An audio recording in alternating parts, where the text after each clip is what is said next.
देखिए, जो काशीपुर बाईपास के लगभग 200 से लगभग व्यापारी हैं, आज सभी व्यापारी माननीय विधायक जी के पास हम लोग आए थे।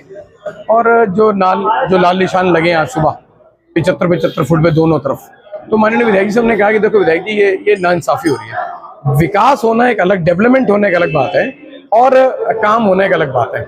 तो अगर आपने काम करना है तो 18 फुट की वर्तमान में सड़क है, 18 से 18 चौड़ी करके 36 की जाती है अगर विकास करना है तो, और विनाश करना है अगर किसी को भी, तो फिर सबको तोड़ा जा सकता है। अब इसमें भी कोई दो राय नहीं कि काशीपुर बाईपास का जाम खत्म होना चाहिए, उसका चौड़ीकरण होना चाहिए, उसका प्रस्ताव भी हमने दे रखा है और प्रथम चरण के 3 करोड़ रुपये स्वीकृत उसके आए भी हुए हैं।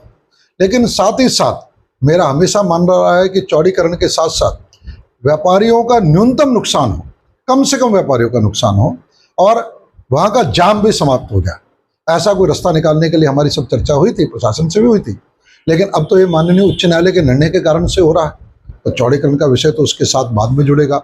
माननीय उच्च न्यायालय के निर्णय के बाद निश्चित रूप से रास्ते तो सारे बंद से नजर आ रहे हैं और माननीय उच्च न्यायालय उसमें बहुत अधिक, जिसे कहते हैं कि कठोर भी नजर आ रहा है। लेकिन आज व्यापारियों के साथ बैठे हैं, व्यापारियों के साथ बैठने के बाद इसमें क्या समाधान निकल सकता है कि जिससे कम से कम व्यापारियों को नुकसान भी हो और उसका चौड़ीकरण भी हो, माननीय उच्च न्यायालय के निर्णय का सम्मान भी हो जाए। तो इस पर चर्चा किए।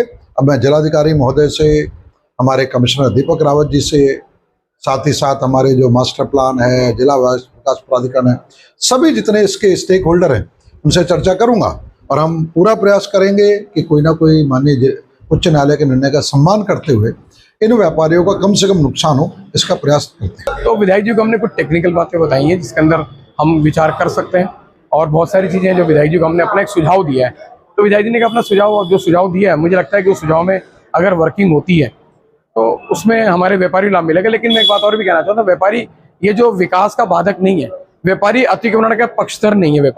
व्यापारी भी चाहता है कि अतिक्रमण में थोड़ा सा इसमें सुधार होना चाहिए। तो इस समय वर्तमान में 18 फुट की सड़क है, हमने कहा 18 का दुगना कर दी, 36 तो हम भी तो चाहते हैं दुगना कर दिए, सड़क दुगना हो जाएगी।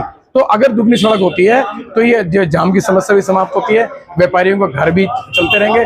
नहीं तो व्यापारी बर्बादी कगारते हैं। व्यापारी के पास वही मेरा सब कुछ कहना है, व्यापारी निमटे ले रखे हैं, लोन ले रखे हैं, कर्जे ले रखे हैं। व्यापारी बेचारे को पैसे नहीं है, व्यापारी के पास शोरूम जरूर दिखता है सबको आदमी को, लेकिन व्यापारी कितने कर्जे में तो व्यापारी जानता है। व्यापारी के घरों के परिवार में खर्चे चलते हैं, माँ बाप के दवाइयों के खर्चे चलते हैं, ये सब बच्चों की फीसें चलती हैं और बहुत सारी चीजें। जो कर्मचारी हम पाए, इन 200 दुकानों पे कम से कम 1000 लोगों को हम रोजगार, 1000 से ज्यादा लोगों को रोजगार देते हैं, तो वो बेचारे कहाँ जाएंगे।